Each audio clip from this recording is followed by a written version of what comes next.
이어주 주 하나님 말씀은 신약 요한복음 제6장 41절에서 45절 말씀입니다. 요한복음 6장 41절에서 45절 신약 154면의 말씀입니다. 우리 주보에 있는데요. 우리 같이 읽도록 하겠습니다. 자기가 하늘로서 내려온 떡이라 하심으로 유대인들이 예수에 대하여 수군거려 이르되 이는 요셉의 아들 예수가 아니냐. 그 부모를 우리가 아는데 자기가 지금 어찌하여 하늘에서 내려왔다 하느냐. 예수께서 대답하여 이르시되 너희는 서로 수군거리지 말라.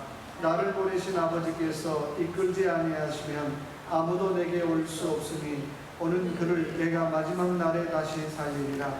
선지자의 글에 그들이 다 하나님의 가르침을 받으리라 기록되었은즉 아버지께 듣고 배운 사람마다 내게로 오느니라.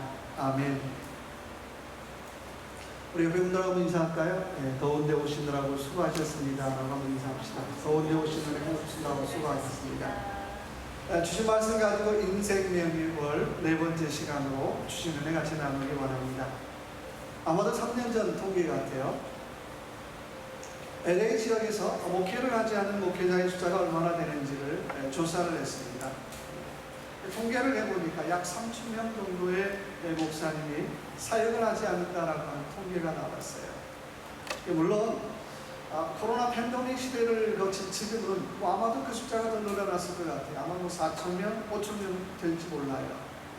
왜 목회를 하지 않고 있습니까? 라고 또 질문했더니 목회를 하지 않는 제일 큰 이유 중에 하나가 사역지가 부족하다고 하는 거예요. 내가 섬길 곳이 없다는 거죠. 내가 사역할 곳이 없어서 내가 사역을 못하고 있습니다 라고 대답을 했다라고 하는 거예요. 그래서 참 이런 웃음 일도 있어요. LA 가서 식당에 가서 목사님 하고 부르면 모든 테이블에 있는 사람들이 다 예 하고 일어난다는 거예요. 아마 자기만 부른 줄 알았던 것 같아요. 나만 목사님인 줄 알았는데 옆 테이블도 그 옆 테이블도 다 예 하면서 일어나더라고 하는 것입니다. 그러다 보니까 목사에 대한 존경, 목사에 대한 이해에 대해서 얘기한다면 그건 참 옛날 호랑이 담배 피던 시절의 얘기죠. 그래서 많은 교회에서 목사님을 청빙하려면 우리 교회는 좀 다른 교회와 다른 좀 차별적인 조건들을 제시하는 것 같아요. 첫째는 우리 목사님이 어떤 유명한 대학을 나왔는가. 두 번째는 우리 목사님은 어떤 사회적 유명세를 가졌는가. 또 우리 목사님 세 번째는 언어학적으로 얼마나 선교를 능수능란하게 잘하는가. 그리고 담임 목사는 결정을 해요. 아마도 이런 결정을 하는 배경에는 그래도 사람들에게 우리 담임 목사님은 좀 비교가 이상한데 당신네 교회 목사님하고는 달라 유명한 대학을 나왔고 사회적으로 유명하고 또 언어학적으로 탁월한 설교가셔라고 하는 그런 자랑거리를 내세우기 위해서 아마 그러는지 몰라요. 그런데요, 목사가 유명한 대학을 나왔다고 해서 사람들이 존경하지 않아요. 사회적으로 유명세를 가지고 있다고 해서 존경하지 않다라고 하는 거예요. 전부 다 착각이라고 하는 거예요. 저는 목회를 하면서 늘 그런 질문해요. 목회가 뭘까? 목회가 뭘까? 목회는 설교하는 것 물론 포함도 되어 있지만 또 섬기는 것 포함도 되어 있지만 목회가 뭘까라는 질문 늘 하고 다닙니다. 이게 목회가 뭘까? 목회는 삶이에요. 정말 목회를 잘하는 사람이 있다면 목사의 삶을 나눌 때에 그것이 목회를 잘하는 거예요. 그래서 목회가 뭐하고 비슷한가? 라고 질문한다면 저는 결혼 생활하고 참 비슷하다고 생각을 해요. 결혼 생활 어떠셨나요? 아이 목사님 나는 지금까지 결혼하면서 한 번도 안 싸웠고요. 나는 지금까지 결혼하면서 매일매일 해피했습니다 라고 하는 분 혹시 계시나요? 그런 분이 계시다면 정신병원에 전화를 해야 돼요. 그렇죠. 목사님 한 번도 안 싸워요. 날마다 행복했습니다. 박 권사님 그러세요? 그러면 죄송한데 보내드려야 돼요. 그렇죠? 아무리 보기에 인고 부부라고 해도 아이 목사님 말도 나와서 우리 가끔 싸워요. 아유 힘들어요. 가끔 의견이 다를 때가 있어서 충돌해요. 그런 과정들을 겪어가면서 어떻게 해요? 아유 그게 그래도 결혼 생활이잖아요 라고 얘기하잖아요. 목회가 뭐냐라고 얘기하면 똑같은 거예요. 그런 때로는 의견이 다르고 갈등이 생기고 세상 말로 지지고 볶는 그런 과정들이 있더라고 하는 거예요. 그리고 그런 과정들을 다 이겨낸 다음에 이게 목회구나라고 하는 결론에 우리가 도달하게 되는 것입니다. 그래서 목회는 바로 삶을 나누는 거예요. 그런데 제가 아는 어느 목사님 중에 한 분은 성도들하고 이런 갈등이 싫어서 나는 기도와 말씀에 전념하렵니다. 저보다 훌륭한 분이에요, 물론. 근데요, 성도들과 삶을 나누지 않고 나는 툭 떨어져서 나는 기도와 말씀에만 전념하려고 합니다. 글쎄요, 제가 보기에는 그런 목회가 아니에요. 목회는 예수 안에서 삶을 나누는 과정이라고 합니다. 예수 안에서 삶을 나누는 과정이 있어야 그게 목회인 거예요. 그렇죠? 설교가 훌륭하다고 목회일까요? 아니죠. 요즘은요, 목사보다 설교 잘하는 로봇도 많아요. AI 인공지능도 많아요. 제가 AI 인공지능의 설교를 들어봤는데요, 와, 어쩜 토시 하나 틀리지 않고요, 어쩜 예화도 그렇게 잘 얘기하고요, 어쩜 그렇게 정말 퍼펙트 슈퍼 퍼펙트 설교를 그렇게 잘할 수가 없어요. 그런데 한 가지는 내 마음에 감동이 없더라고요. 왜 그럴까요? AI가 탁월하게 설교했는데 내 마음에 아무런 감동이 없어요. 내 마음에 아무런 울림도 생기지 않더라고 하는 것입니다. 이유는 삶이 있기 때문에. AI가 무슨 삶이 있겠어요? 인공지능이 무슨 삶이 있겠어요? 삶을 떠난 설교는 이미 죽은 설교가 아니에요. 신앙도 마찬가지예요. 삶을 떠난 신앙은 이미 죽은 신앙이에요. 삶, 신앙, 이건 우리가 뗄래야 뗄 수 없는 자동차의 두 바퀴 같은 거예요. 늘 갈등이 있지만, 늘 어려움이 있지만, 늘 부대낌이 있지만 삶과 신앙은 같이 가야 비로소 신앙 생활이라고 얘기할 수 있더라고 하는 것입니다. 오늘 저와 여러분의 주신 말씀으로 다시 한번 인생 매뉴얼 네 번째 시간으로 같이 은혜를 나눠보기 원합니다. 자, 첫 번째 41절 같이 읽어볼까요? 41절요. 자기가 하늘에서 내려온 떡이라 하심으로 유대인들이 예수에 대하여 죽은 거예요. 자, 첫 번째부터 따라해봅시다. 말이 아니라 믿음을 고백합시다. 저와 여러분은 뭘 잘 얘기하고 있습니까? 내가 신앙생활하면서 나는 뭐가 늘었습니까? 내가 신앙생활하면서 믿음의 고백이 늘었는가요? 아니면 말이 늘었는가요? 오늘 유대인들이 예수님이 나는 하늘로서 내려온 떡이야 라고 얘기하자 그때부터 어떻게 해요? 수근수근 축덕거리기 시작해요. 말이 많아지기 시작하더라고 하는 것입니다. 여러분, 세상의 모든 영적인 원리는 똑같아요.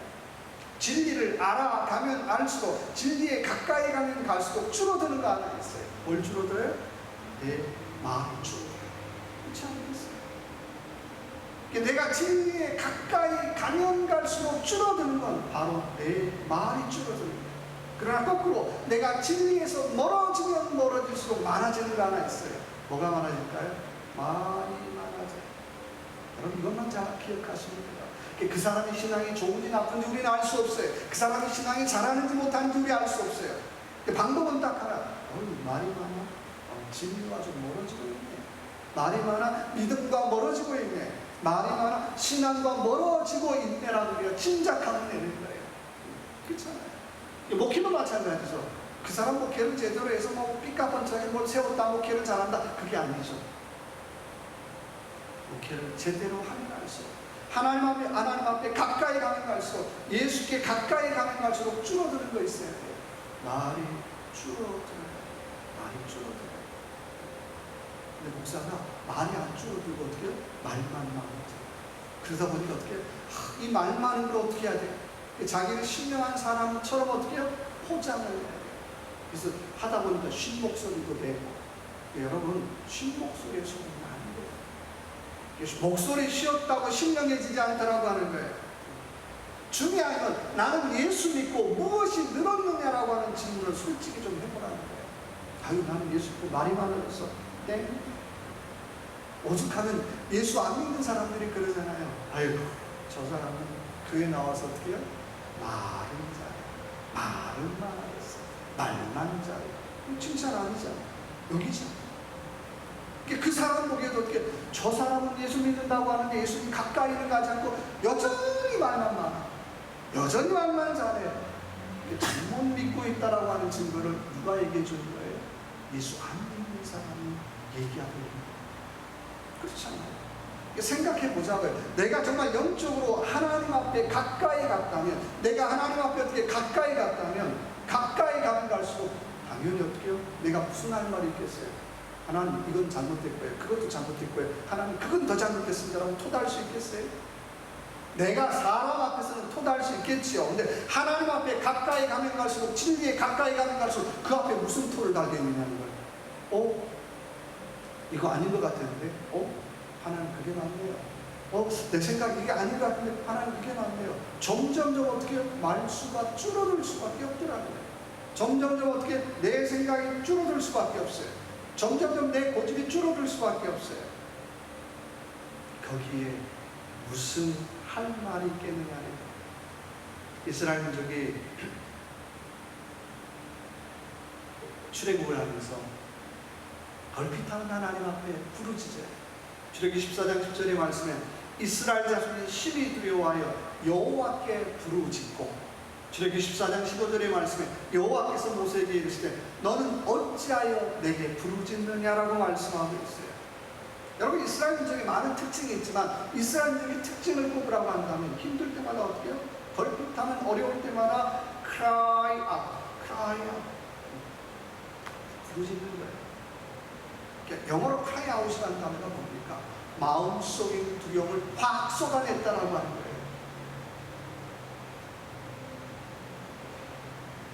어려움을 만날 때마다, 위기를 만날 때마다 자기 마음의 두려움을 확 쏟아내는 거예요. 여러분, 이런 이스라엘 민족 믿음이 좋아 보이나요? 저는 좋은 줄 알았어요. 근데 하나님 보시기에는 어떻게 해요? 하나님 아니다라고 평가를 하세요. 그들이 cry out 하는 배경에는 이런 거였어요. 나 옛날에 종살이 할 때가 좋았어. 나 옛날에 노예로 살 때가 좋았어. 최소한 그때는 내가 고기는 먹었잖아. 최소한 그때는 내가 어떻게 부추도 먹었잖아. 내가 최소한 그때는 내가 먹고 싶은 거 다 먹었잖아. 근데 지금은 아니야.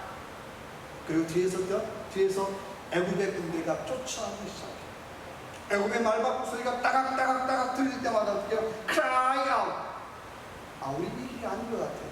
하나님 옛날이 좋았어요. 하나님 옛날로 돌아가고 싶어요 라고 하는 그들의 부르짖음이라고 하는 것입니다. 그때 하나님이 그들에게 뭐라고 말씀하십니까?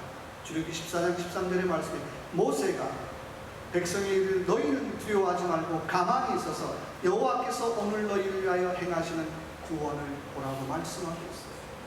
쉬운 말로 말하면 좀 조용히 좀 하고 어떻게 하나님 하시는 일 좀 보자. 좀 조용히 하고 주님께서 하시는 일 좀 보자. 좀 조용히 하고 주님께서 역사하시는 것 좀 보자는 얘기잖아요. 영어 성경에 보니까 stand firm이라고 되어 있어요. 정신 바짝 차리고 하나하나 어떻게 하나님이 하신 일 좀 지켜보라고 말씀하고 있어요. 여러분, 우리가 저와 여러분이 주의를 하는데요, 무엇을 앞세우고 살아가십니까? 저도 말이 많아요. 너무 많이 앞세우지 말라는 거예요. 너무 말을 많이 앞세우면 말 많은 목사, 말 많은 장로, 말 많은 권사밖에 안 돼요. 정말 저와 여러분이 신앙생활하면서 늘어가야 될 것이 있다면 말이 아니라 하나님 좀 잠잠히 하나님 하시는 일 볼게요. 조금 기다려서 스탠드폼에서 주님께서 하시는 일 볼게요. 내가 스탠드폼에서 주님께서 역사하시는 것 볼게요 라고 하는 그런 믿음의 고백이 많아지는 저와 여러분의 삶이 되시길 주님의 이름으로 축원합니다. 두 번째는요, 우리 42절 볼까요?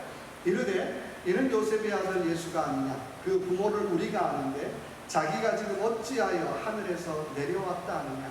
두 번째 한번 따라해봅시다. 말이 아니라 깨닫고 삽시다.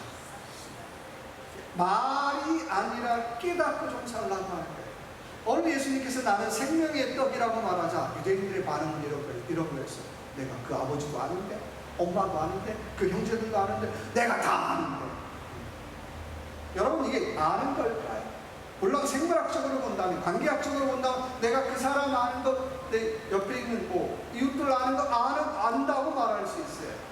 근데 성경은 그렇다고 해서 안다고 말하지 않더라고 하는 거예요. 성경에서 안다는 말은 뭐예요? 야다. 그 말은 정말 깊은 관계를 통해서 아는 것을 아는 거예요. 내가 하나님 압니다 라고 얘기하는 건 이 말 이런 말이죠. 너는 당신은 하나님과 정말 깊은 관계를 가지고 있습니다. 나는 예수님 압니다. 당신은 정말 예수님과 깊은 관계를 가지고 있습니다. 나는 성령님 압니다. 당신은 정말 성령님과 깊은 관계를 가지고 있습니까? 라고 하는 질문하고 똑같은 거예요. 내가 예수님과 깊은 관계를 가지고 있을 때에 나는 예수님 압니다 라고 고백할 수 있어요. 성경에서 있던데요? 어디서 봤는데? 내가 종종 들었는데 이거 아는 것 아니라고 하는 거예요. 내가 얼마나 하나님과 깊은 관계를 맺었느냐. 한문으로 봅니다. 부자의 친해느냐. 아버지와 아들이 뭐 해야 돼요? 아버지와 아들은 친해야 부자의 친이에요. 아버지와 아들이 친하지 않아요. 부자의 친 아니죠. 영적으로 본다면 내가 하나님 아버지와 친하냐, 내가 주님과 친하냐, 영적으로 부자의 친할 때에 나는 하나님 압니다라고 당당하게 고백할 수 있다고 하는 것입니다.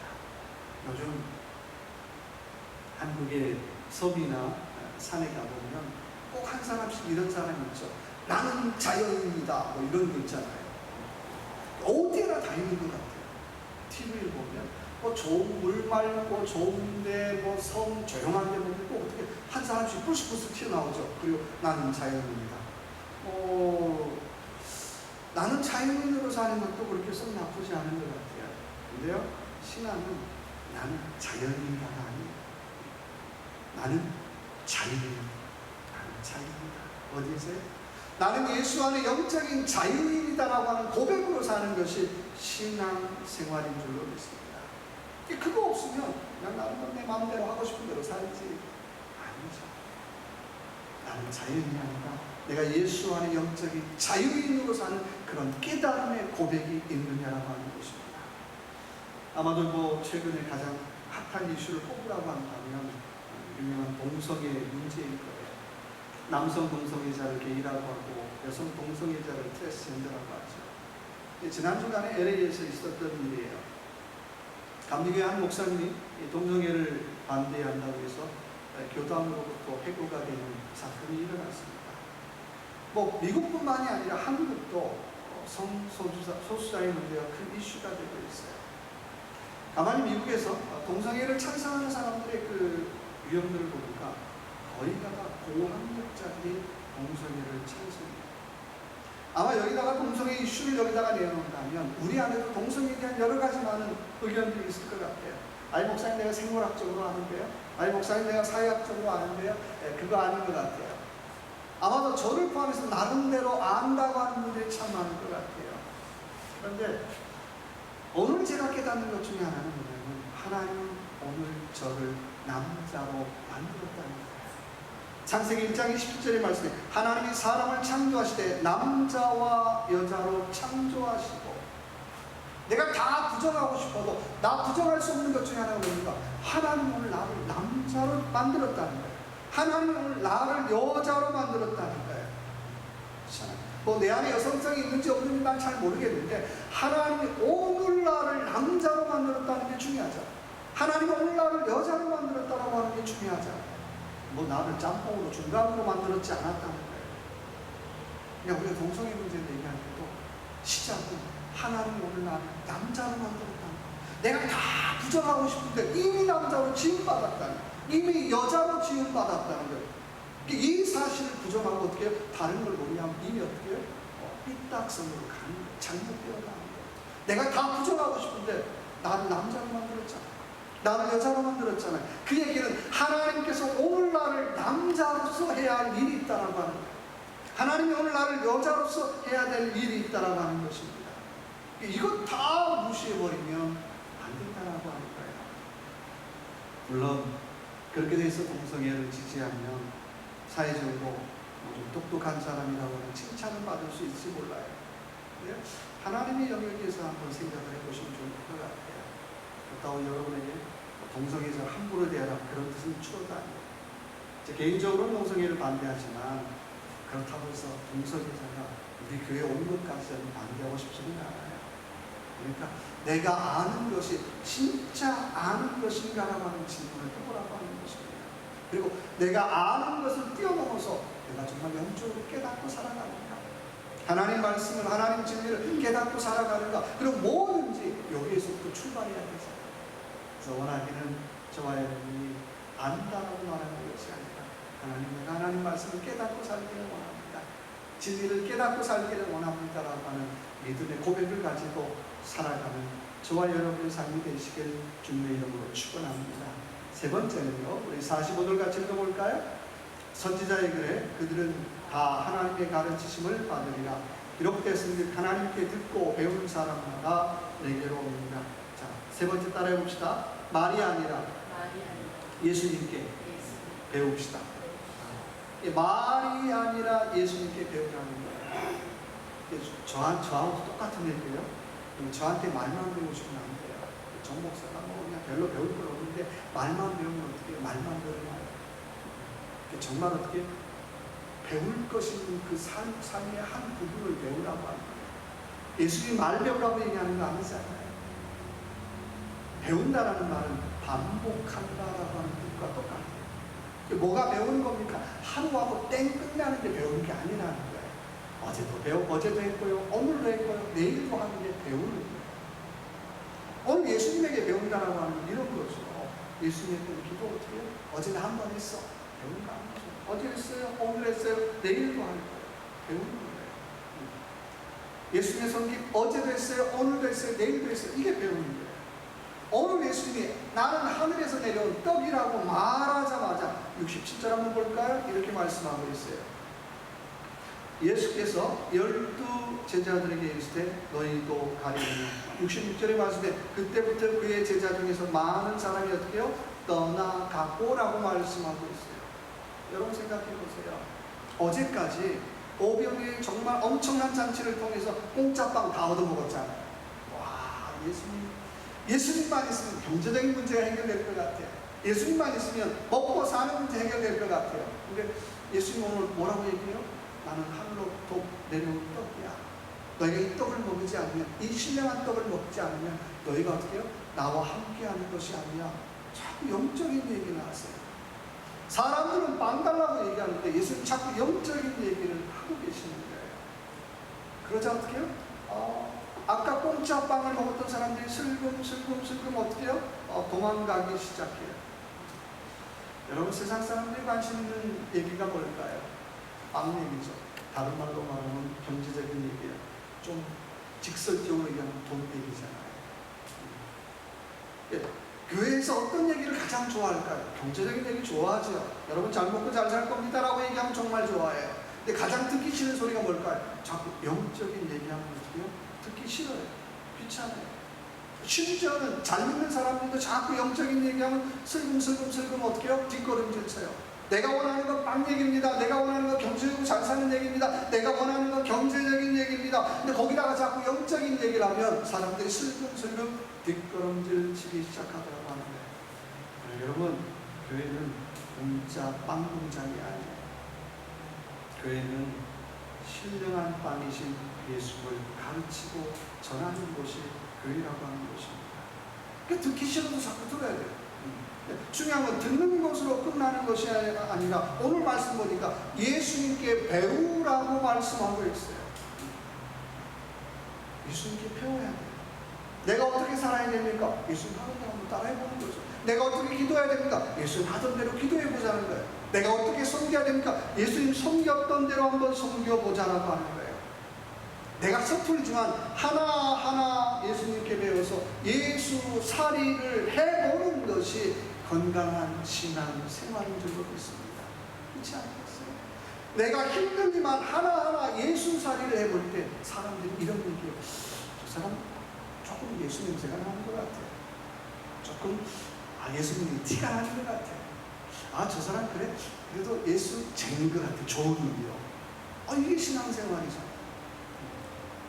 저 사람 목사인데 정말 아니야.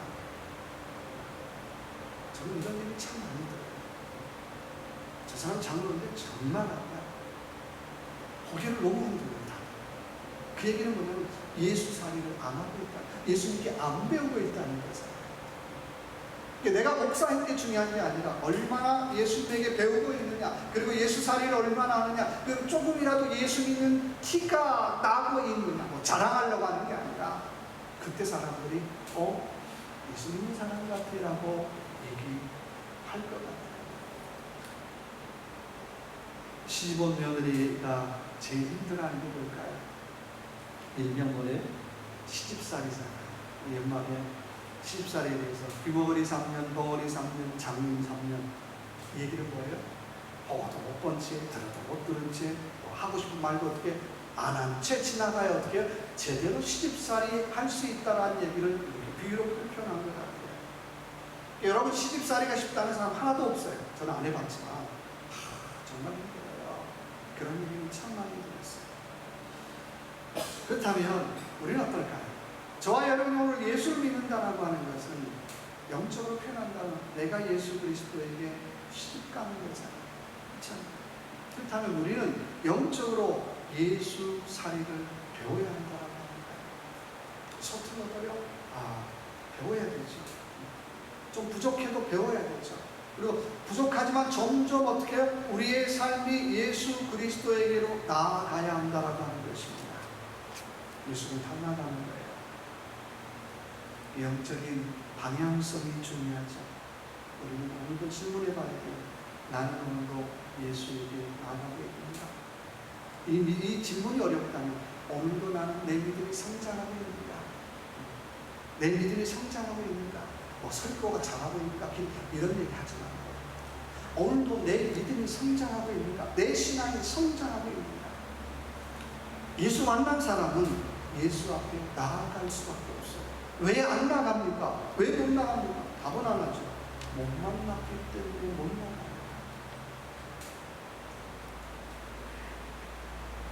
한국의 전라남도 전라북도 부안에 천일염을 생산하는 염증이 있습니다. 굉장히 고생하죠. 바닷물을 끓여들여서 천일염을 생산하는데 기자가 물었습니다.